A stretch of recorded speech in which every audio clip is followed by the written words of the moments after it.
Welcome to yet another installment of Strange Planet, and it is a far stranger planet than you can possibly comprehend. On this episode, a true story of aliens, demons, and pure evil in Texas. But first, before we get to that, if you'd like to get a little deeper into Strange Planet, why not consider becoming a premium subscriber? It's real easy to do. Just click on the link in the episode notes, strangeplanet.supportingcast.fm, strangeplanet.supportingcast.fm. You gain access to commercial-free listening plus special bonus episodes. strangeplanet.supportingcast.fm. On this episode, we're going to go deep into the heart of Texas, where something unspeakable once bled through the veil of reality. For 3 years, an aircraft mechanic named Clay Wheeler lived a waking nightmare at the Sparks County Airport. UFOs hovering over the runway, aliens materializing inside his hangar, poltergeist activity, possession, and violence that would drive even the sanest man to the brink. And when it was all over, 2 men were dead, a body was buried, and a terrifying mystery remained. My guest today has made it her life's work to uncover what really happened. Pat O'Connell inherited this dark investigation from her late brother Jim, a UFO abductee and creator of the Xperiencers Project. Now she's back with shocking new evidence, recovered data, and an obsession that refuses to die. Her book is called Bleedthrough, a true story of aliens, demons, and pure evil in Texas, a story with a twist so mind-bending you'll never see it coming.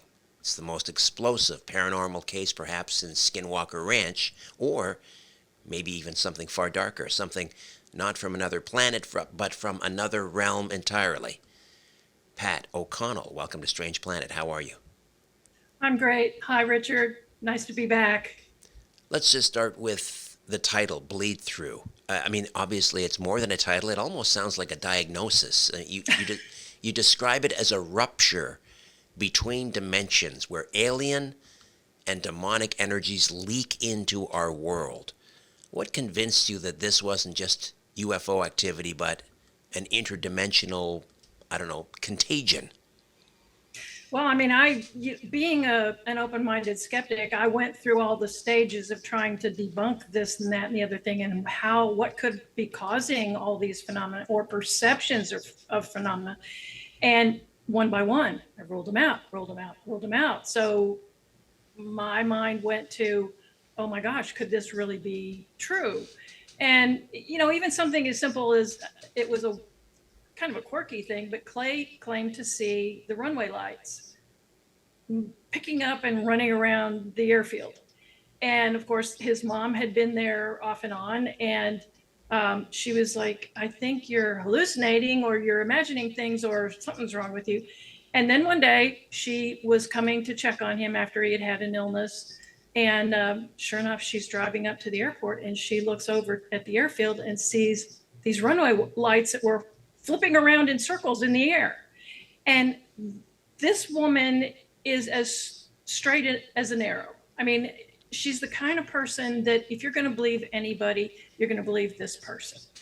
And so, she was kind of my anchor through all of this, that she didn't believe it until she saw things, and she saw ships out there as well. So, I had to stop and think.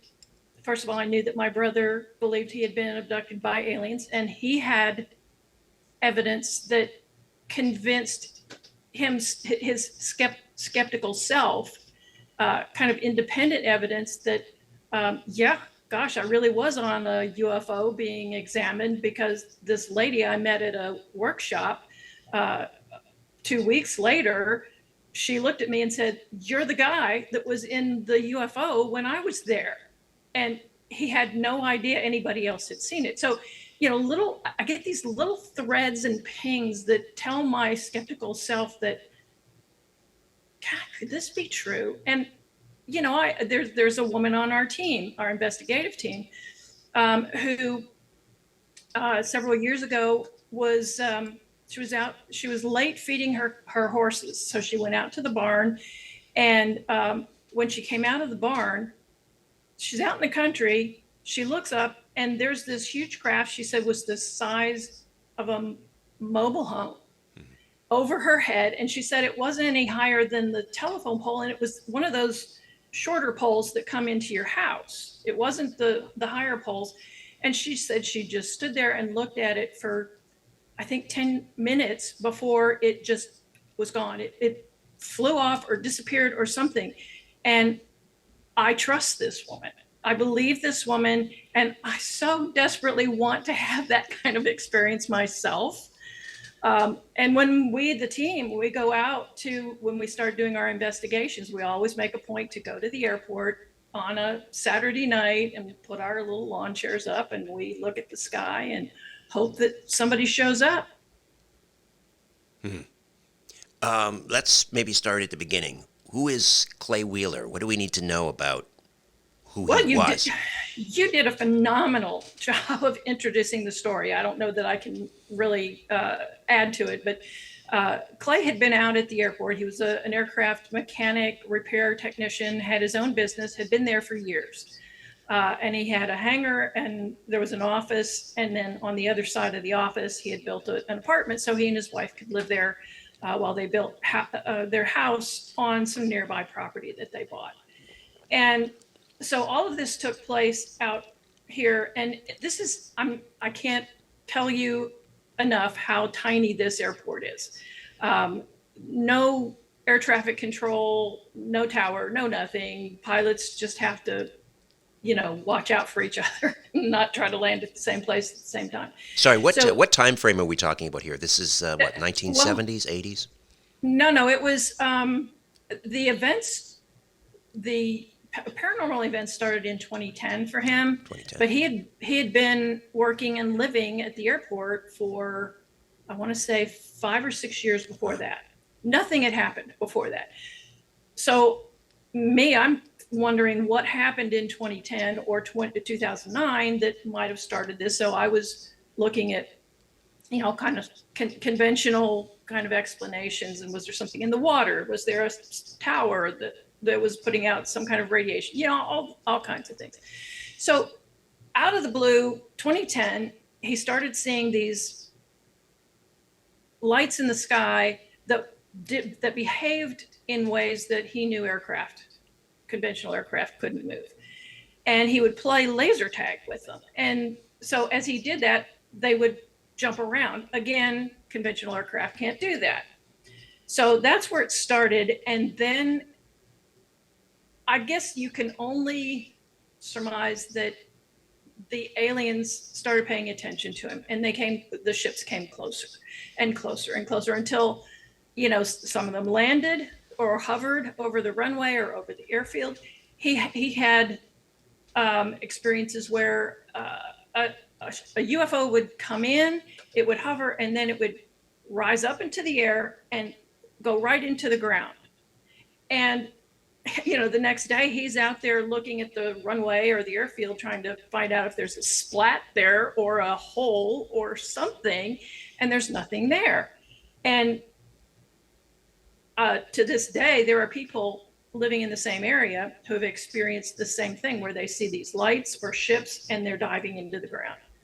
So, I don't know what to say about that. So back to Clay's story, he started seeing the ships, and at first it was just the ships.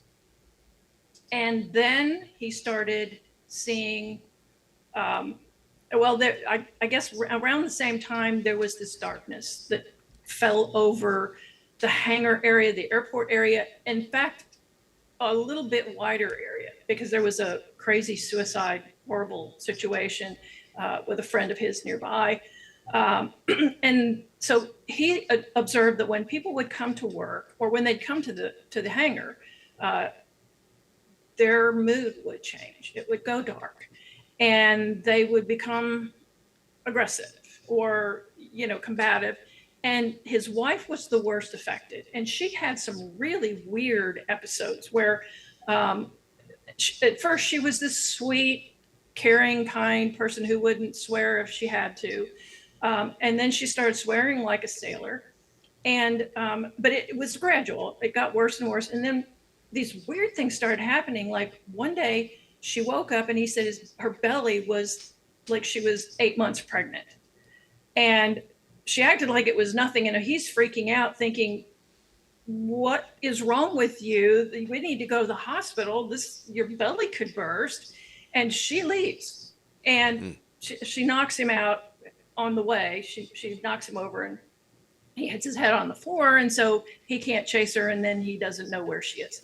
When she comes back, the belly is flat, no conversation. But before she left, she reached into the refrigerator and grabbed a handful of hamburger meat that was thawed out for dinner, and she was eating raw meat. Dear Lord. And so that was one thing. And then there were other things. She slammed his hand. They were having an argument. She slammed his hand in the door of her truck and dragged him for like 1.5 miles. And he ended up in the hospital with 2 broken arms. I can't remember. I think it was 2 broken legs, 1 broken arm, broken ribs, abrasions all over. And then the final straw was one day, he had asked her to move out. He had asked her to move into with her sister because he felt like, because she seemed to be the one most affected by whatever this was, that he wanted her to be in a safer place, because it wasn't safe for her, and it wasn't safe for him to have her there. So she went to live with her sister. And so he and his employees are there working on airplanes and doing what they do. The secretary's there. And the wife shows up with his 45 pistol and just starts shooting. Dear Lord. And fortunately, she didn't hit anybody. But they took her into custody. She was arrested. They also found she was a nurse who worked in the pharmacy at a nearby hospital. And they found drugs for a whole bunch of patients in her truck. So she was arrested. As far as I can tell, we had one of the investigators on our team believes he's found her, tracked her down, and it looks like she's no longer a nurse, but she's still working in healthcare. So I don't know what all that's about. What age were the Wheelers roughly at this point? He was, I want to say 40-ish, a little over 40. Young. I think her. Yeah. Oh yeah. Yeah. Yeah. By the time I met him, he was late 40s, early 50s. And when his wife left the property to live with the sister, did her behavior change back to normal, let's say? Well, apparently not, because she was living with the sister when she came back to the airport. Okay. And shot up the hangar. And fortunately, nobody was hurt, but still, crazy stuff. Right. And then tell me about the poltergeist activity. I mean, it seems like things are starting to ramp up here. It did, and it really kind of snowballed. So it was little things at first, and then it was more and more. Like same thing with the wife. She started just behaving out of character, and then it got worse and worse and worse. Same with the poltergeist activity. The first time he noticed something was he couldn't find his car keys. He couldn't find his key ring, which had a whole bunch of keys on it. And his wife was in the apartment moving things in from their house in town, the rental house in town. And so, he hollered at her, do you know where my keys are? She said, no. Have you looked in the drawer? Have you looked in your pockets? Because those were the 2 places he would have put them. Yes, I've already looked.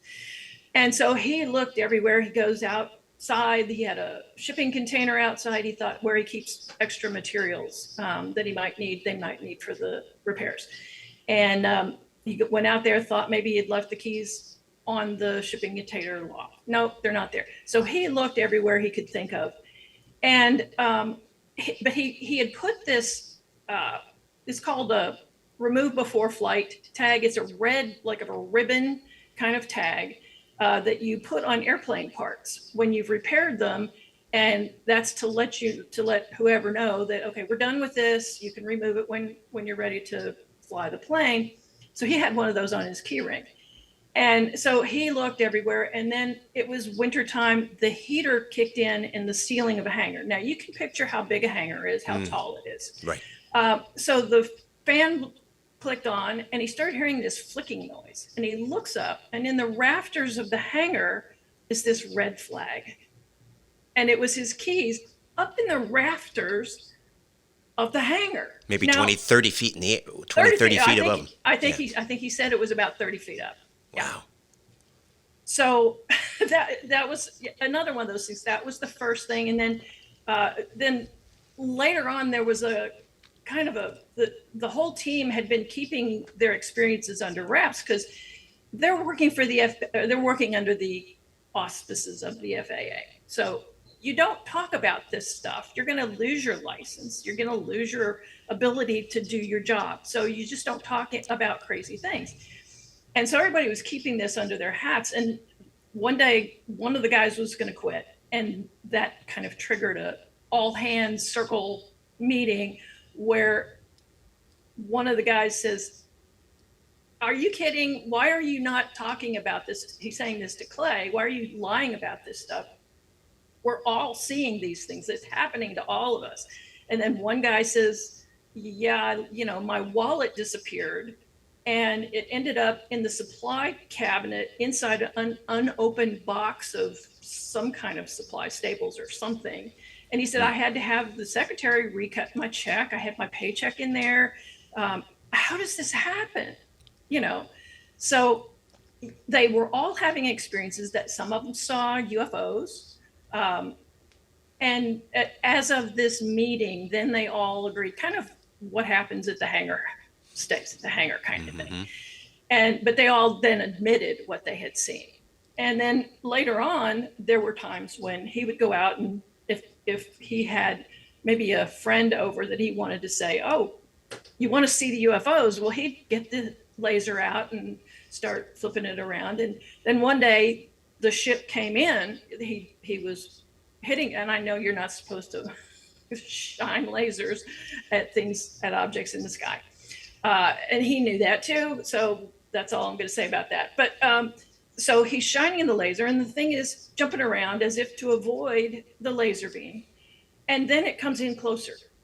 And his friend that he was showing off to kind of gets scared and backs off. And I think he had some of the other team members behind him.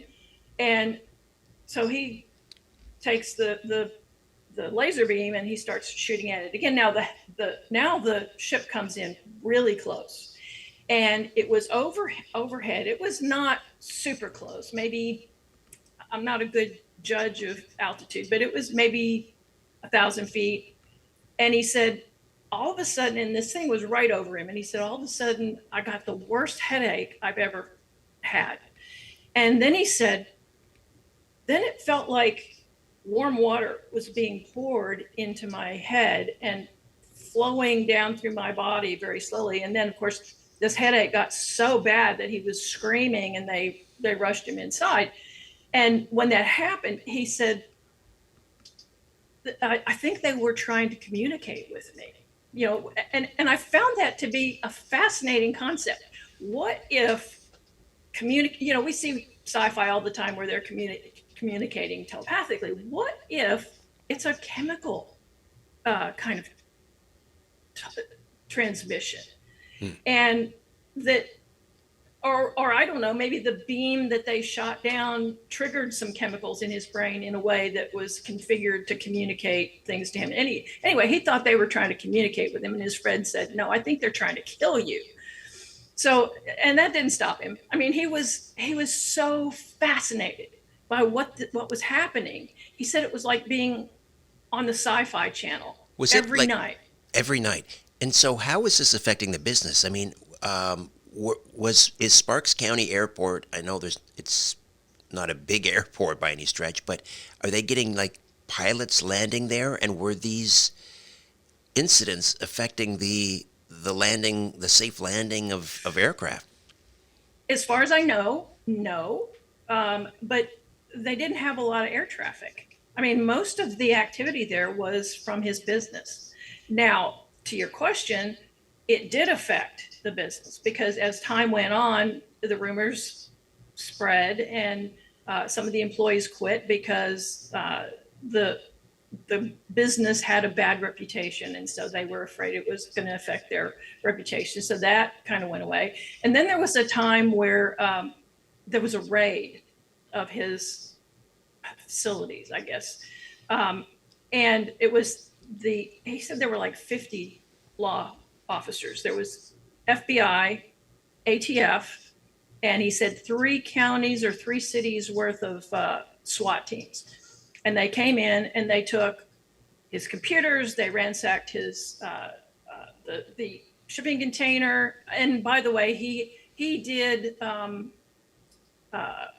he manufactured guns. It was usually replicas of weapons, antique weapons, but he repaired weapons also. So he was a licensed firearms manufacturer. So he had materials for that in this shipping container. He had his computers, and the computers had footage and photos that he had taken of these UFOs.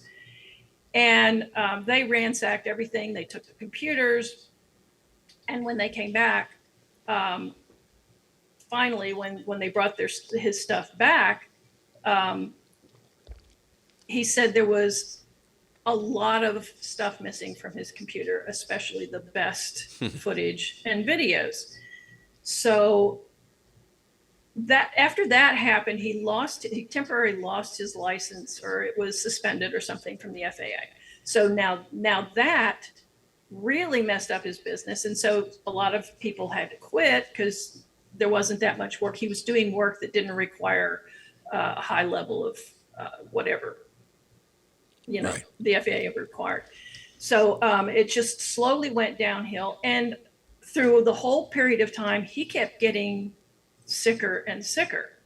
So again, my mind is saying, what could be, was there something going on out there was there some kind of gas in the area that could be causing people to hallucinate? And could that have been making him sick? And actually our team is going to, we've got a super high-tech guy that has every toy you can imagine, drones. And so one of the things he's going to do when he comes back down here is to have a drone with sensors, chemical and gas sensors on it, to see if we can find anything. Right. It may be gone now, it might have been a transient thing. We don't know. Right. They're always blaming black mold. Do you ever notice that? Yeah. Who knows? Stocky mattress. At some point, though, there's Clay Wheeler discovers an actual entity. Yes. Was it in the apartment at the airport? Yeah. Well, yeah. So his apartment was on one end and the hangar was on the other, and in the middle was his office. So he had a door from his apartment into the office. And one night he couldn't sleep. So it was 3:00 in the morning, and his sister was working in China. So it's middle of the day for her. He decided to pick up the phone and call her, catch up with her. So while he's talking to her, he was kind of a fidgety ADHD kind of guy. And he's walking around, and he, for whatever reason, goes to the door that leads into the office, and he grabs the doorknob and he opens it. And, not even intending to do anything. He's just, antsy. And he opens the door and he said, he looked to his left and there were 2 gray aliens, and they were small. They were about 3.5 feet tall. They looked identical. They both had, he said they looked like they were wearing silver suits, that it wasn't their skin that was gray, but they were traditionally, the face looked with the big eyes, the not great big eyes, but almond shaped eyes, and silver boots. And he said the weird thing was when he walked, he kind of stepped into the door. He didn't go all the way through, but he stepped into the door, and they moved away like they were joined, like a gate. And those are the things I listened to. Who would make that up? Right, the detail. Yeah. And so he sees that, and then he looks to his right, and there's this bigger guy. And he said he seemed to be naked, but there were no identifying features on it. It was like a Ken doll, but it was this big. And he said, I knew right away this guy was the bodyguard the Greys. And he said this thing had a big head and big bulging eyes, and the lids closed top and bottom, and there were bulges in the back. And he said, and all this happened in like 3 or 4 seconds. And he said, then the big guy just took one step toward him, and he shut the door, and he left, and he dropped the phone, and he wouldn't go back to that door until it was daylight.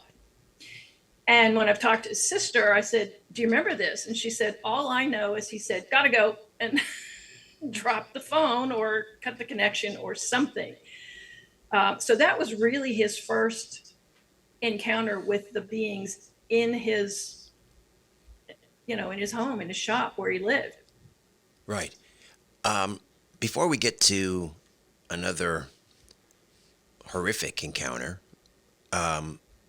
just take a moment and tell us about your brother Jim, the abductee, and how he got involved in the Clay Wheeler case, let's say. Yeah, thank you for asking, because this all started because of Jimmy. I adored my brother, and we laughed so much. And when I found out that when he realized that the dreams he had been having weren't dreams, that they were these abductions, I'm like, okay, either you're crazy or you're being abducted by aliens. Either way, it seems to have a positive effect on your life, so okay, let's run with it. And so he was developing a TV show, a reality show, and it was Xperiencers, and I don't know if you can see this. Here we are. T-shirt. But the Xperiencers, the show was intended to be about the people who had these experiences. And it wasn't about the vehicles. It wasn't about the fact that they were abducted. It was kind of giving them credibility, because whatever happened to them was very real to them. Mm-hmm. Whether they were having a psychological break, or that was really happening, or they were misunderstanding something, it was very real to them. And it affected their lives. It affected their relationships. And so Jimmy wanted to show their stories. He wanted to tell their stories so that other people could understand that there's more to just, I saw a UFO and ooh, I was, taken up into a ship and anal probes and whatever, the goofy stuff. This was very real. Sometimes it was very, very, very scary. So he wanted to tell their stories unvarnished from a believer's point of view. So he interviewed people all over the world. In fact, since I've been going through his computer, one of our tech guys on the team was able to recover his computer, and I got Clay's computers from his sister. So this is a whole other story. Jimmy was developing this reality show, and he had interviews that are just fascinating. And I wish there was a show that was doing this. And it's funny because he had pitch meetings with producers. He had met with even DreamWorks and high level people. And they would say, well, how is this show different from all the other UFO shows? And he's like screaming inside of his head. It's not about the vehicles. It's about the people. It's right. About their experiences. So that's what he wanted to do. And so along comes this case that was Clay Wheeler. And Jim's like, I can't do a 1-hour show that can cover his story. There's no way. So, of course, Jimmy was in Connecticut. I'm in Texas. He called me and he said, would you be interested in, first of all, meeting this guy and vetting him to find out, does he seem to be the real deal? And then if you're interested, would you want to write a book or a series of books or a screenplay or a series of screenplays? Because the story can't be told on his show, on Jimmy's show. Sorry, how did Jim, your brother Jim, find out about Clay Wheeler?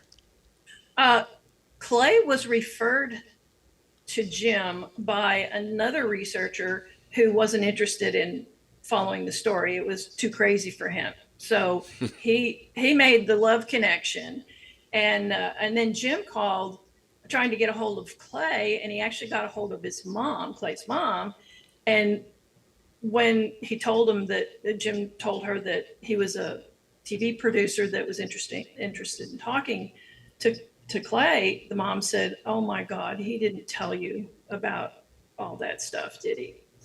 And Jim's trying to, oh my gosh, am I getting him in trouble with his mom?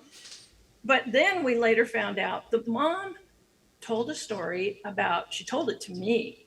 Clay didn't tell me this story. When Clay was, I think, 5 and his sister was 7, the family went on a road trip to Alaska with a travel trailer behind their truck. And on the way back, they were tired. They decided not to push on to the travel center or wherever it was. So they just pulled off to the side of the road to sleep. And in the middle of the night, the mom woke up and she started hearing this clicking sound around the trailer. And she said, I knew right away it was aliens. And she said, I don't know how I knew that because I wasn't interested in it. This was a long time ago when probably the only abduction story was Betty and Barney Hill. Right. This was not everywhere like it is now. And so she said, but I knew right away that's what it was. So I woke up my husband, and she said this clicking sound seemed to be from, one would click and then another one. And so it was like a conversation was going on around the outside their trailer. So she woke her husband up. He got up and dashed out into the truck, and they zoomed away. And so while she was telling me this, I'm thinking this clicking noise, it sounds like communication. So I remember when Jimmy made what's called a sizzle reel. It's maybe a 5-minute video with clips of, from an interview or right. a discussion, or it helps you pitch the show to a producer. Yeah. Exactly. So it gives them an idea of what story there is and what kind of material you've got to support that story. So in that sizzle reel, there was a little clip where Jim and his team were in Arizona somewhere. And I want to say it was like an airplane graveyard or something like that. And they're out on this open space, and there's this weird interference. And I've never heard it. I've heard a lot of interference. I've heard a lot of noise, and I worked with RFID and things like that. I never heard anything like this. So I pulled up that sizzle reel and I played it for her, and she said, yes. That's same sound. Yes. So right now I'm getting chills up my spine. It was like, what the heck is that? So your brother Jim sent you down to Spark County to interview Clay, or to investigate to see if it was a credible story and if there was something you could do with it. So tell me about your first meeting with Clay. Well, my husband and I went down there, and it was raining at the airport. So, and Clay had been telling me, any night you come out here, you will see something. And of course it was raining. It rained the whole weekend. So we didn't see anything, but we met with him. I interviewed him. I've got him on cameras, but we had to meet inside our hotel room. And then later on, he took us, we went out to the airport, and he drove us around and kind of showed us the hangar and where the ships were diving into the ground, different locations and things. And I found him to be, like I said, he was kind of ADHD, so he would jump around from topic to topic, and he had 2 laptops with him. So I'd ask him a question, and he'd start looking through both of the laptops, trying to show me an image that he had gotten from that would sort of answer my question. And in the course of that, he showed me pictures of what some people call rods or skyfish. Right. That are like little squiggly lines in the sky, and supposedly they're interdimensional. And I said, there's actually a conventional explanation for that. Those are actually bugs, moths, or something that the camera shutter speed isn't fast enough to stop the image of the flapping of the wings. And so you get a multiple exposure of flap, flap, flap. And he's like, no, this is something really weird. And I said, and he seemed to take offense, like I was debunking all of him. And I said, I believe that you have had some extraordinary experiences, because I had talked to him enough by that time. I believed that he had just out of this world, literally, experiences. And so I said, we need to debunk the things that the viewers and the readers are going to easily be able to debunk, so that they are better positioned to believe you when we talk about the things that really make it through that cut. And so, he wasn't quite sure about that. But then when we went home, because I had talked about, pareidolia, where we see patterns, we see things in patterns. Right. Jesus in a grilled cheese sandwich. Exactly. And Mickey Mouse in the clouds. And so I explained that to him. And so when we got home, he sent me a picture. And one of the pictures he had that he thought was paranormal, he said it looked like a baboon head floating in midair.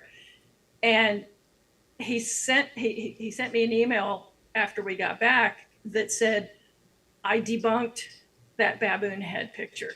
When I was leaving the airport, the backside of the stop sign, the silver backside of this stop sign, and there was rain on my windshield, so that there was light from my truck, rain on the windshield, and the silver backside of that sign all morphed together to create the illusion of this baboon face. But he was so proud of himself that he had debunked one of these things, and I was so excited, because that's exactly what I wanted to do. I wanted people to believe the things that were really crazy, that I thought were substantial. In other words, in your mind, that gave him more credibility. Yes. So, yes. So what was it about him and his that made him so believable and credible to you when he was telling these stories of, encountering gray aliens and these sky ships crashing into the ground or disappearing and so forth? What made him so credible? Well, there's really kind of two things. One was the fact that he admitted that he wasn't sure what really had happened in some cases, and that the longer the period of time went on, the less sure he became, or his memory got worse, because he said, I was on a lot of drugs at the time. Now, these weren't recreational drugs. He had been, and this is a whole part of the story that, if you read the book, you'll find out what was actually causing this. But I mean, his health had gone downhill. So, and plus he had been dragged by his arm from a truck. All this stuff had been going downhill. So he was actually taking medication. So that was the fact that he was admitting that there were things that could be distorting his memories. Yeah. And would explain why he could describe something differently on two different occasions. And the other thing that made me believe him, and I've got this on video, it's wonderful. He's sitting out there with the runway behind him. And I said, so do you think overall this was a positive experience or a negative one? And he says, well, I think it was a negative one. But and his eyes lit up. He looks up to the sky. His whole manner changed. He said, it was amazing being out there on the runway at night. It was like living in the sci-fi channel. It was fascinating.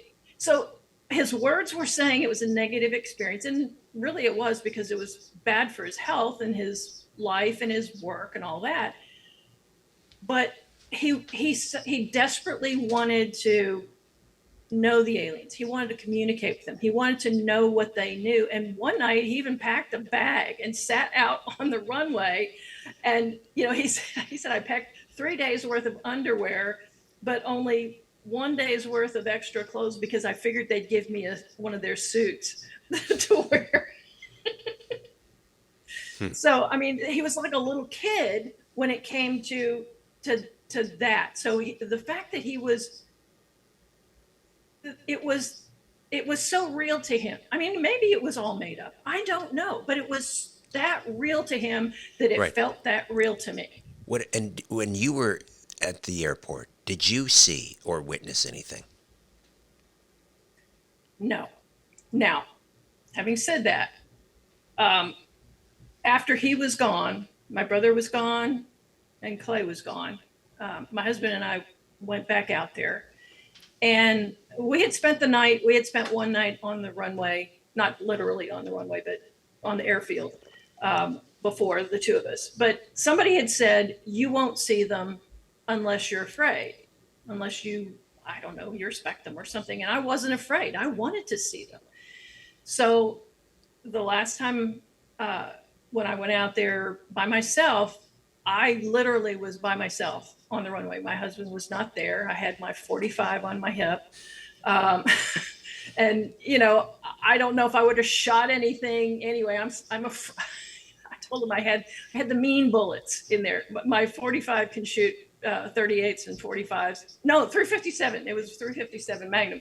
And it would shoot 38s and 357s. But the 357s scared the crap out of me every time I shot them. But I had the mean bullets in there just in case, because there's wild pigs in Texas. I mean, they can hurt you. So, so I sat out on the runway all night. Did something happen? I fell asleep sitting in a lawn chair in the middle of this airfield by myself. When I woke up, I had put on my sweater, but when I woke up, the sweater was buttoned wrong. Did I do that? It was dark, maybe. I don't know, but I don't remember. There's a piece of time I don't remember. So I don't know if I experienced anything out there or not. Okay, so let's talk about the alien that did Clay shoot the alien or one of the employees? What happened? No, he shot it. The first we had the three aliens that were in the office. Then there was a gray in the hangar, and it was just him and his secretary. It was after hours, and she was getting ready to leave. He was getting ready to leave. Well, actually, he wasn't getting ready to leave. He lived there. And the secretary thought she saw a little boy in the hangar, kind of darting around the equipment, everything like that. So now, knowing that you have beings that can come into your house and your place of business, even when it's locked up, that's scary. So because Clay manufactured weapons, he repaired weapons, he's a Texan, he's a man, he had guns everywhere. And so the secretary comes out and says, there's a little boy in here. And they're thinking it's January, I think. And it's freezing cold. And how in the world could a little kid get way out here in the middle of nowhere? Where is his parents? So they're trying to coax him out. And one of them sees the shape, sees the alien as it's darting around, and realizes it's not a little boy.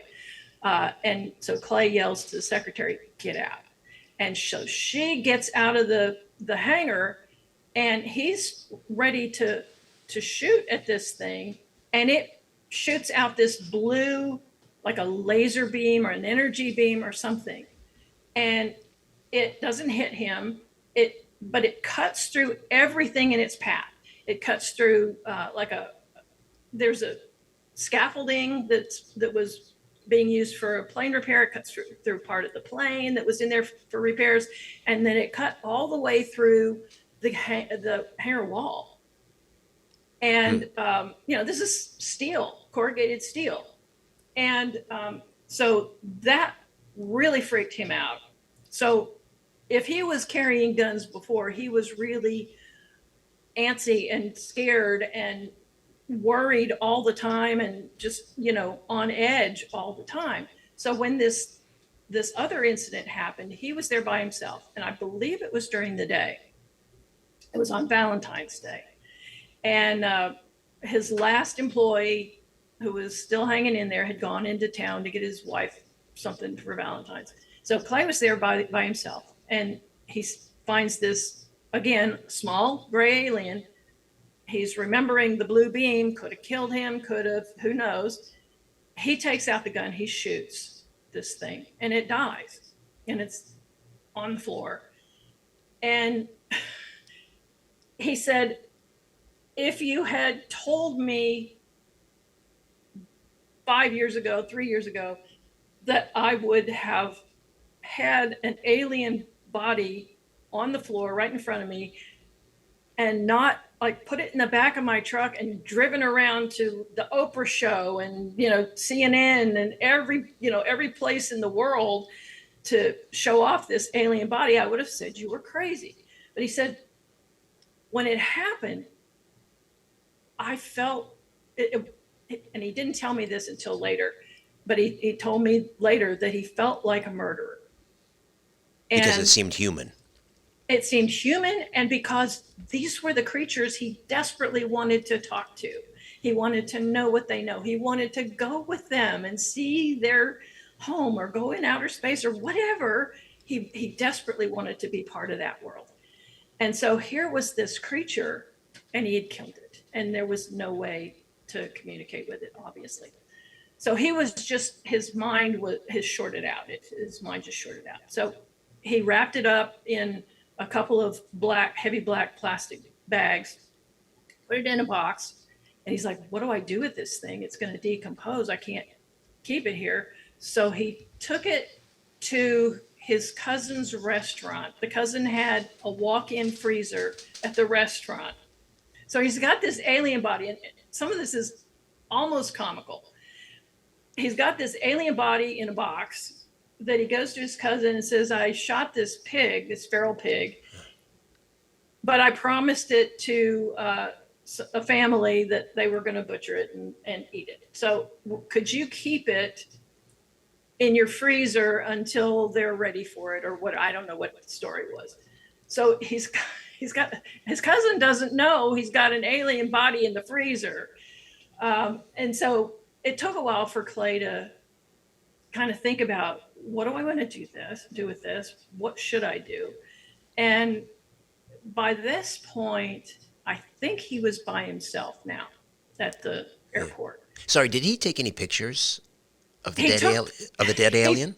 He said he took 2 pictures with his phone, but he was not high tech. So his phone was one of those flip phones where the screen was like the size of a postage stamp. Mm-hmm. And he said, I think he showed it to somebody, and they thought, why are you taking pictures of your garbage? Like, they couldn't even tell what it was in the bag. And I have no idea where that phone is. I don't think he would have known of a way to get the pictures off of the phone. So I think those are long gone. Okay, so the dead alien is in a garbage bag in his cousin's meat locker. Yes. At a certain point, he goes to retrieve it. Right. Yeah. And so he decides that he really needs to give it a proper burial. So he finds a site where he thinks it's going to be kind of secluded and protected. And, he digs a hole, and he gets a box.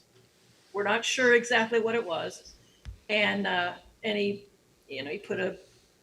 bought a blue sheet that he thought was like the sky, to honor where this creature came from, puts him in the box and buries him. And so great, so Jimmy, my brother, was going to come down to Texas to film Clay, to interview him, and they were going to dig up the body on camera. That was the plan. And so of course, Jimmy passed away before he came down to Texas, so that never happened. So now time passed. My husband and I are interviewing Clay, and we're out at the airport. And so while I was changing out, SD cards and the cameras or whatever, recharging them, my husband and Clay go for a walk on the runway. And so they're talking about the buried alien. And so my husband says, "So you buried in a what kind of a box?" He said, "Well, it was in an ammo box," which is what he had told me. It was buried in an ammo box. Well, I'm picturing ammo boxes as being small, and metal. And so I'm like, okay, will metal detectors pick it up? And he said, "Oh yeah, I put a lot of nails in it, so it would pick that up." So I'm like, okay. So he's telling Stuart that he buried it in an ammo box. And then he says, "But I might have booby trapped it." And of course, my husband's like, eyes wide. "If you did, what would you have used?" "Oh, hand grenades." Because he had hand grenades. Dear Lord.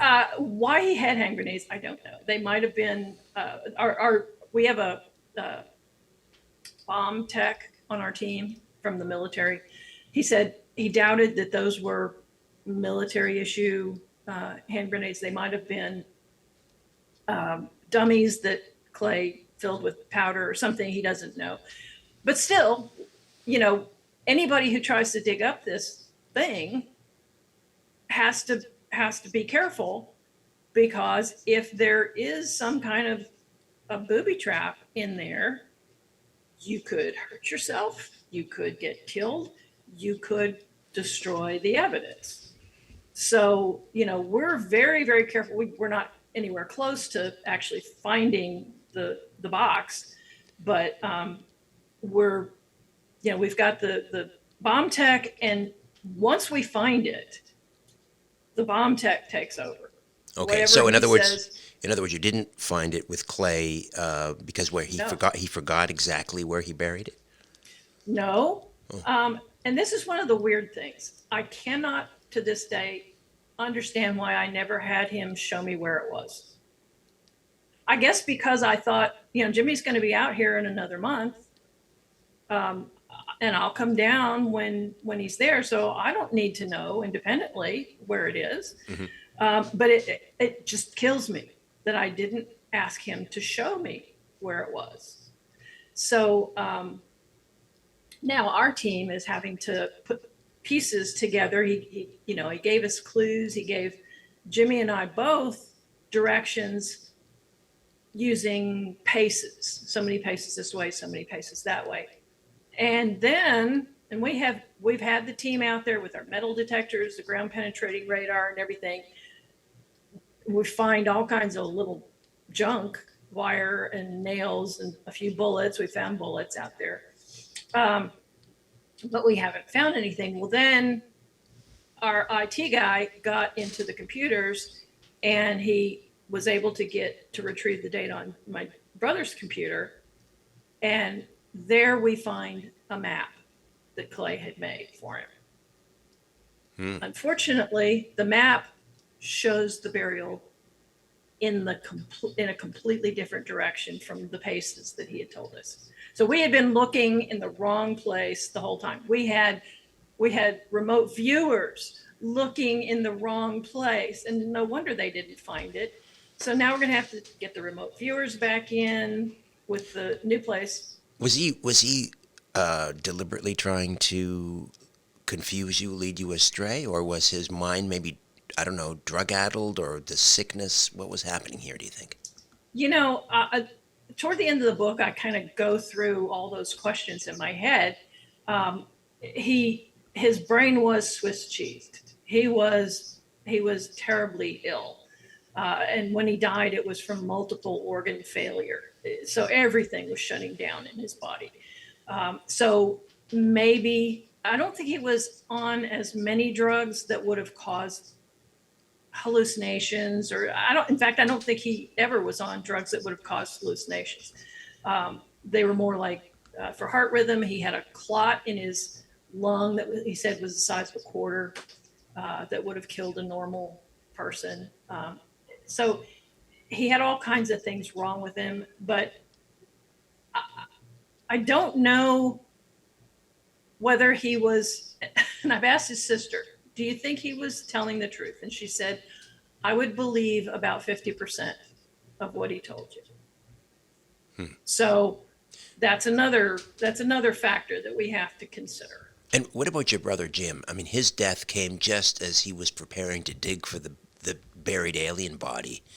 Yeah. You know, and after reading his files, your brother's files, do you think his death?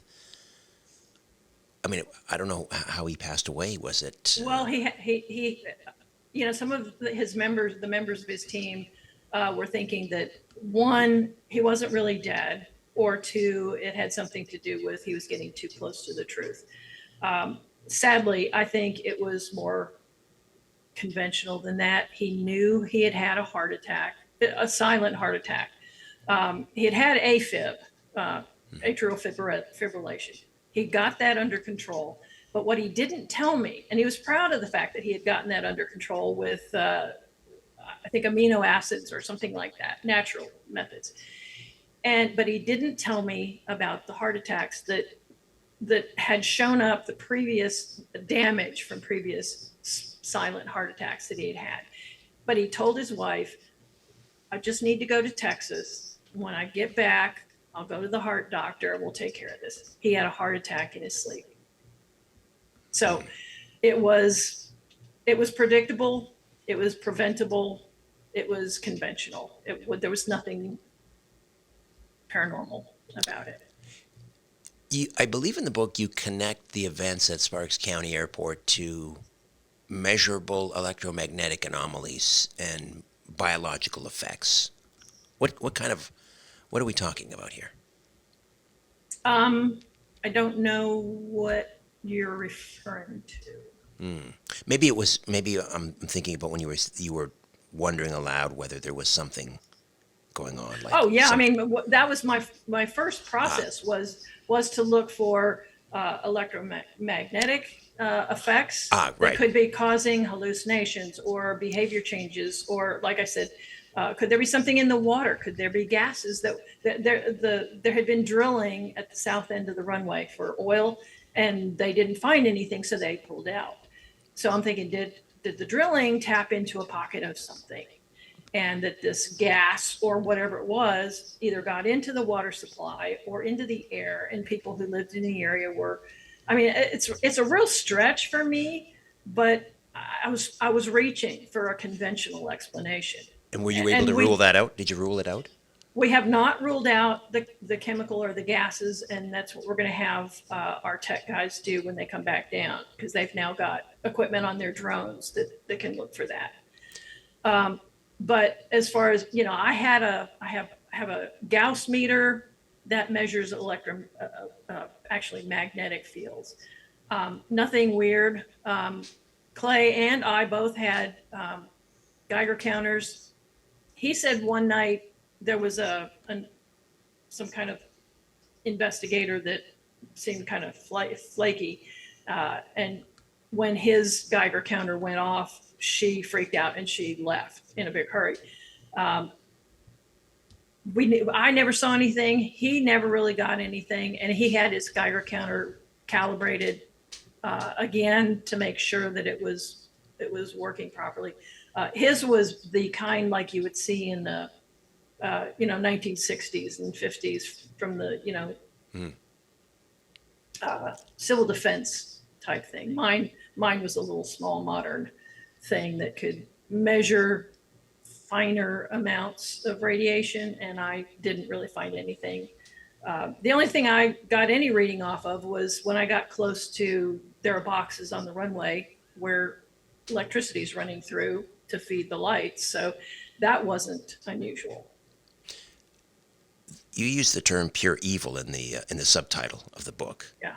Which obviously suggests we're not talking about simply, extraterrestrials here. There's a spiritual aspect. Explain why you think there's a spiritual aspect. It's not just ET.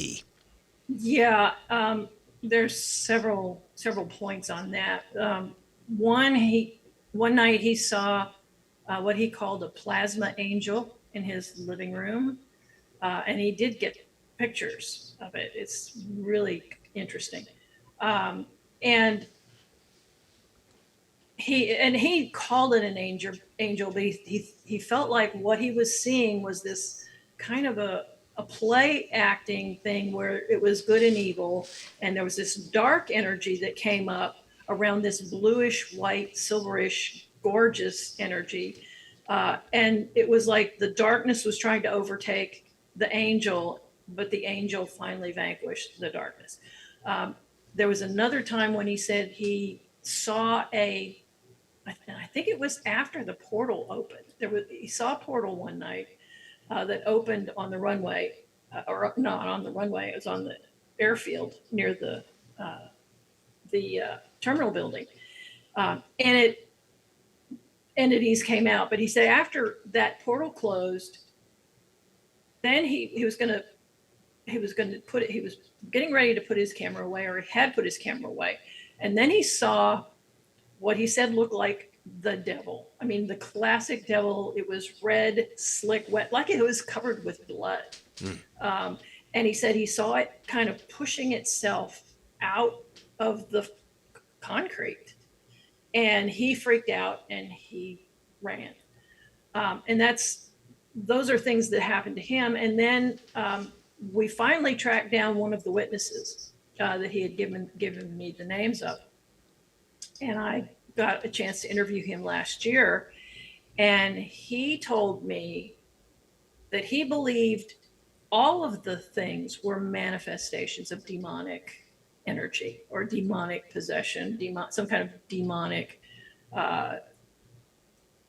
involvement. Mm-hmm. So he thinks that the appearance of UFOs wasn't really UFOs. The aliens weren't really aliens. He thinks it was all demonic, some kind of manifestation of this demonic energy. And Clay had actually, shortly before he moved out, he had gotten a priest out there who blessed the house, blessed everything. Then the hangar, the office, the apartment, he put crucifixes over doorways.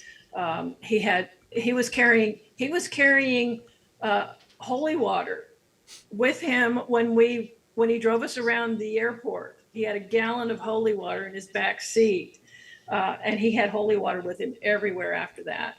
So he came to, I don't know if he completely believed that it was all demonic like his friend did, but he was kind of leaning that way, and he really got more involved in his faith, which he was raised Catholic, so he became more involved in his faith as time went on, just, I guess covering his bases. Sure.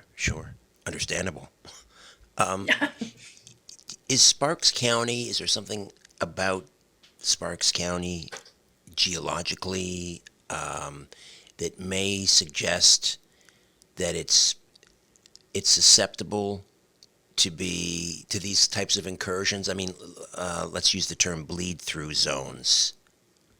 That's one of the things that we're working on. We're trying to find out because, like I said, other people in the area have seen ships, have seen things, and had things happen. So it wasn't just the airport. It was around the airport. Now there's, we've got a guy on our team who is a land survey guy, works for oil and gas companies. So he's in a good position to find people who can do those kinds of analyses and look at what is the character of the ground, the dirt, the earth that the airport's on. Is there something unstable about it? Texas has oil everywhere. So, maybe there's something there where, there are earth lights there's a theory that earth lights can be caused before an earthquake. Right. By the just quartz crystals in the ground rubbing against each other, the piezoelectric effect, that kind of thing.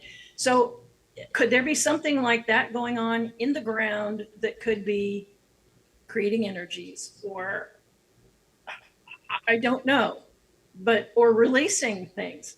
It goes into do we want to look at it from a scientific standpoint, or do we want to look at it from a paranormal, spiritual Right. standpoint? Would it be fair to say that for you, this investigation has become an obsession? It has, and I keep trying to let it go, and it keeps coming back.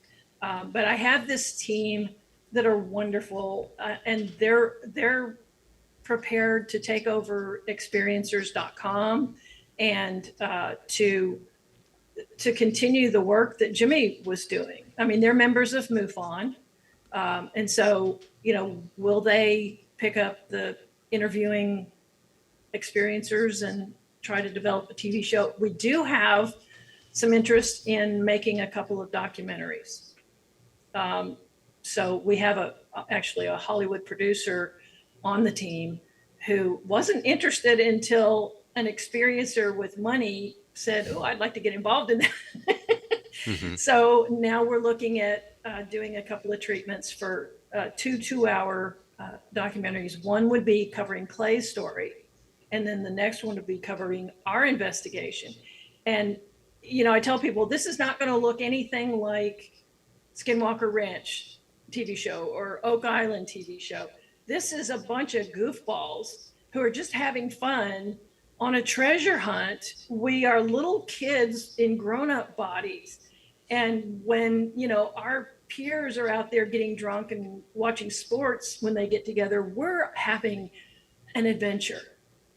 So, we've got the guys that are going to be taking over the project, but I will always be involved in it. I still have to finish going through Jimmy's computer, and he's got a hard drive full of interviews that are just fascinating, that the stories need to be told. I could start talking and then we'd have a 5-hour show. So it is fascinating for me. And I want the stories told. I want to continue being involved in this. And I'm so excited that there's so many guys on our team that have technologies, they have interest, they have had their own experiences, and they're eager to find more. They want, we go out to the airport and sit on, we do our night watch, our sky watch, and we want to invite our friends from the sky to come down. And any other incidents since you've been out there investigating? No, no, it's just we haven't seen anything in the skies that night, but it's fun to watch. You don't always have clear skies, first of all, but we're getting more and more tools. We're actually getting tools moving toward the paranormal ghost hunting type tools, which is fun for me and for them as well. So, and we're going to bring a psychic out to the site. We're going to have the remote viewers, have a new team of remote viewers, because the last team already knows, we had to reveal everything for them when they were looking in the wrong place. So now we need a fresh team that doesn't know what they're looking at. And, I was really hoping I would get Clay's mom to be willing to do hypnotic regression, but she's feeling she has lost her husband, she lost her brother, and she had obviously lost her son. And so she really wants to remember things when they were normal and happy. And so she doesn't want to get involved in this. And are you convinced that the dead alien that Clay Wheeler shot and buried is still out there somewhere on the property? That's a good question. We've actually got an exobiologist on our team who's really a biologist, but, biophysicist, but, nobody's had a chance to investigate or examine an alien yet, as far as we know. But he was saying, it could be gone. It could have, we don't know what it was made of. It could have been beamed up. When it decomposed, was there anything to decompose? Was it, was it a hologram? Was it something that had any physical material to it at all. But when we find it, and once the bomb tech clears us so that we can go in, we're going to take all kinds of samples from outside and inside the box, and our exobiologist is going to run them through university, spectrograph analysis and high-powered microscopic analysis and whatever else you could think of to do. I actually have 2 implants, one from my brother and one from one of the experiencers that he interviewed. So our guy will analyze those, and he's been working on ways to analyze them in a way that if they are transmitters or receivers or have some active function, that he won't destroy that function in the process of figuring out what is it made of. And I don't know if anybody else has done that when they've analyzed the implants. No, I'm not sure, since the passing of Dr. Roger Lear, who is doing that sort of work anymore. Right. Bleedthrough, a true story of aliens, demons, and pure evil in Texas. Pat, how do we get a copy?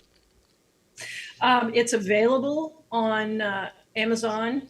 Well, it's in paperback, ebook, and audiobook now, yay, on Amazon and iTunes. And please don't let my voice stop you at the beginning. I only narrate a small part. And then we have a really great narrator for Clay's part of the book.